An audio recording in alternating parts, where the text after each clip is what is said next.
If you've always wanted to play beautiful and impressive songs on piano, then playing songs like Yankee Doodle and The Wheels on the Bus may not sound fun.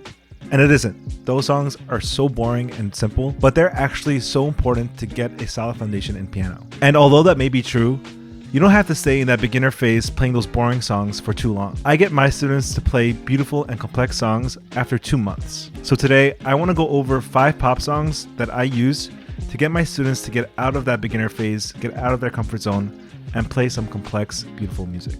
Now, when you learn these 5 songs, you will gain very valuable skills for the future. You will learn advanced rhythm, coordination, advanced arpeggios, chord jumps, finger strength and hand movement, advanced theory, left hand patterns, and dynamics. Now remember, in order to play these 5 songs, you have to have a solid foundation of the piano already.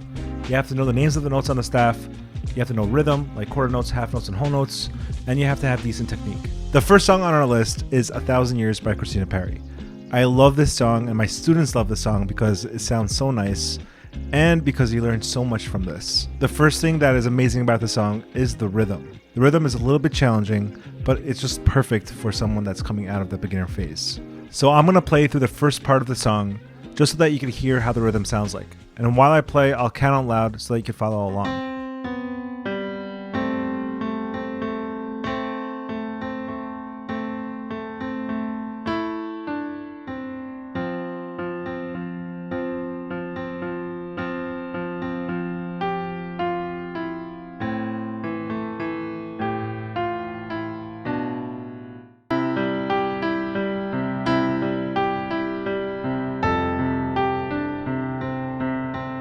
So that definitely will be difficult for any beginner, but again, with a solid foundation, this shouldn't be too difficult. It definitely will be challenging. It will be out of your comfort zone, but just take it slow and you'll definitely get it. The next part I love about the song is the fact that there are arpeggios.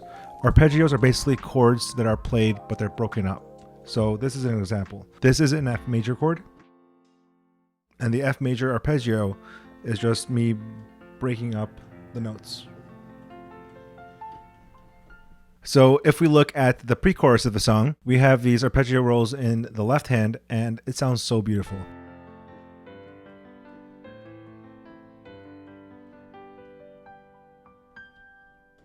So it's a very useful skill to have to be able to play arpeggio rolls.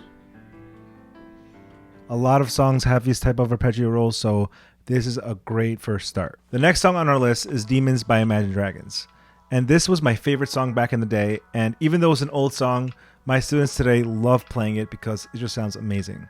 So the first reason why I love it is because it uses chords. Music theory is super important to know when playing piano, and chords is basically the foundation to like every single song.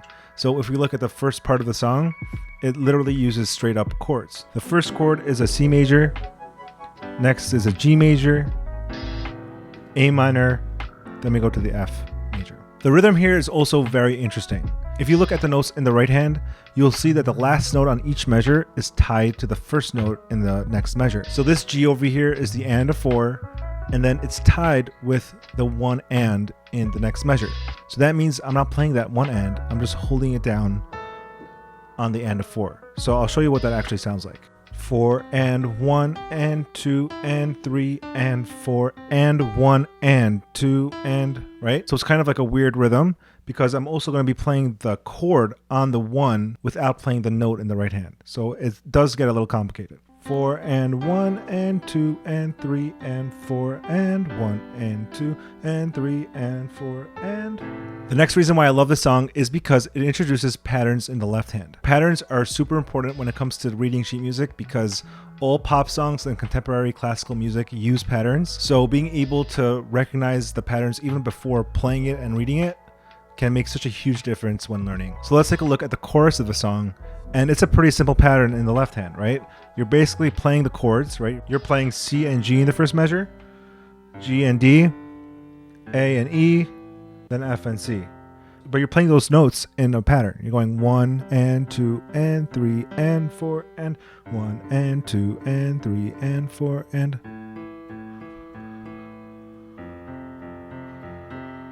And when playing that together with the right hand, it sounds incredible.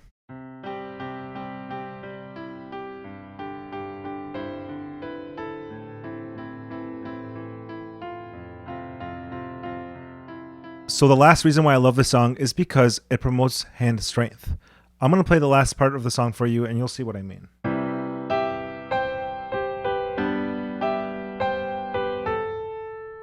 So to be able to play these notes, you really need to have good finger strength, especially by the pinky. When it comes to beginner pianists, the pinky is usually the weakest finger. So with enough practice and doing the right exercises, you'll definitely get your pinky in shape and not have a problem. If you want to know some good hand exercises that you could do on the piano during your practice sessions, stay tuned for the next video where I'll be covering that. The next song on our list is Where's My Mind by Pixies. And this isn't a pop song today, but back in the day it was, and it's just so beautiful on piano. None of my students know this song, but when I played for them on the piano, they're like, oh my god, I have to learn it. So I had to add it to this list because there's so much you can learn from just this song. The first thing I love about this song is that it uses straight up chords. And it's not like Demons, where you're just playing the basic triad like this. You're basically stretching your hand into a crazy position. You're going like this. And if you don't have big hands, you feel like this is impossible to do. But I have 9-year-olds playing this song and they could do it. And I'm going to show you how to do it right now. This technique to be able to play chords like this promotes the technique of wrist movement. Your hand when playing piano needs to be completely free. So in order to play these chords, your hand needs to be, super relaxed and be able to move it around. So when I'm reaching for this G sharp, I basically have to twist my hand and reach it. Just like that. Same thing with this one. This is definitely going to be difficult. This is like probably the hardest thing to do for a beginner. But again, it's all about repetition. The more you do it, the better you're going to get, and soon it'll be super easy for you. The next thing that I love about the song is the rhythm. The rhythm in the right hand is pretty complicated. It sounds like this.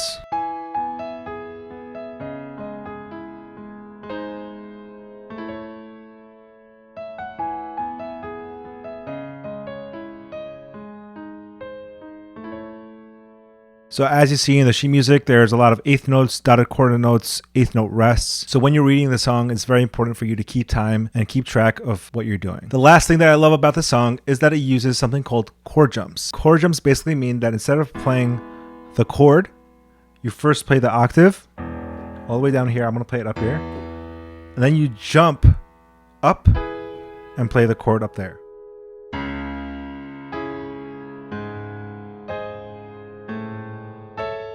Now, to be able to get this right, you need to have very good hand-to-eye coordination. And again, as a beginner, this is going to be hard. But again, take things slow and do it over and over again, and eventually you'll get it. This is how this part sounds.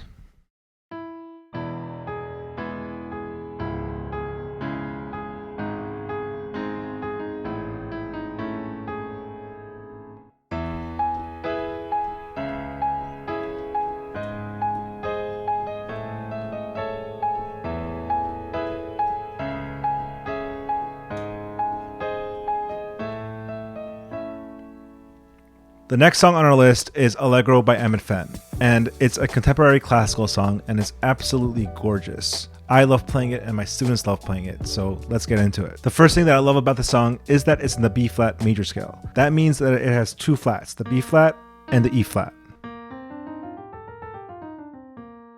Knowing your scales is so important because not every single song is written in the C major scale, the easy one. So being familiar with your scales is a great tool. The next thing that I love about the song is that it uses chords, and they're so beautiful, very interesting sounding chords.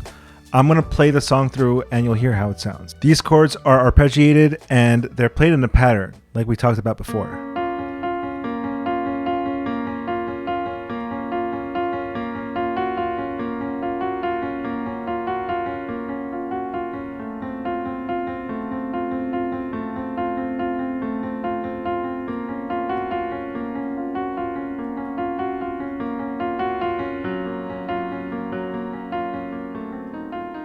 The next thing that I love about the song is the melody in the right hand.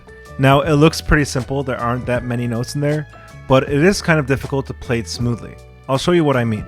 I'm going to play the song twice. The first time we'll be playing it the way my students would initially play it, and then I'll play it again showing the correct way.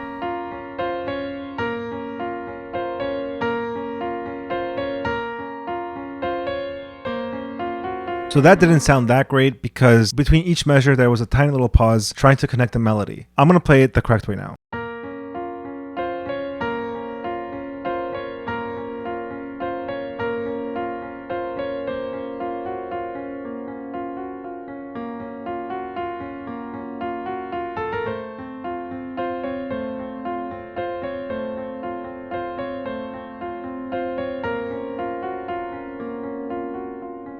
The last song on our list is Clocks by Coldplay, and this is my favorite song to learn and to teach because it is the most challenging. That's why you should learn all the other songs before you learn this one. All the challenges in those other songs are basically encapsulated into this song. So if we look at the first measure sounds like this.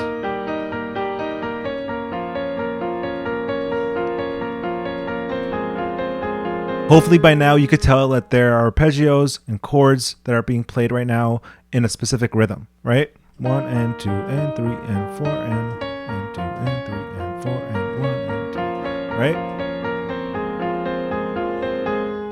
In the next part, it's super complicated in terms of the rhythm, especially in the left hand.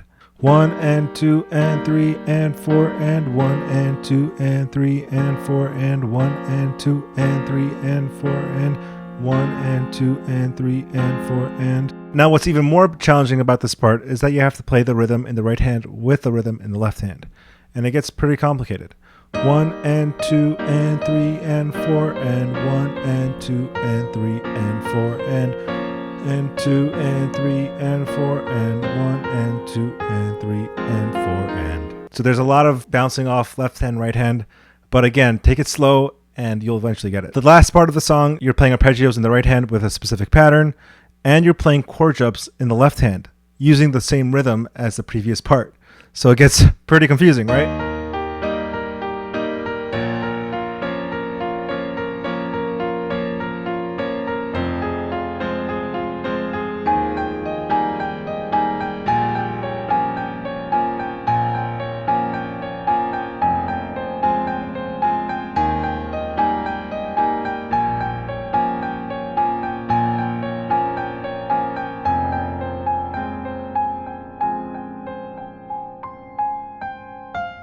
So that's it. Those were the 5 songs that I teach to my students to get them out of their comfort zone, really challenge them, and get them to play amazing and beautiful songs. I hope this video has given you some insight and direction on where to go next in your piano journey, and I hope it motivates you to continue learning and keep pushing your boundaries. If you want the sheet music to all these songs, you can check the description below, and with the sheet music comes a video of me going through the actual song and teaching you how to play it. So go check the description below, and I'll see you in the next one.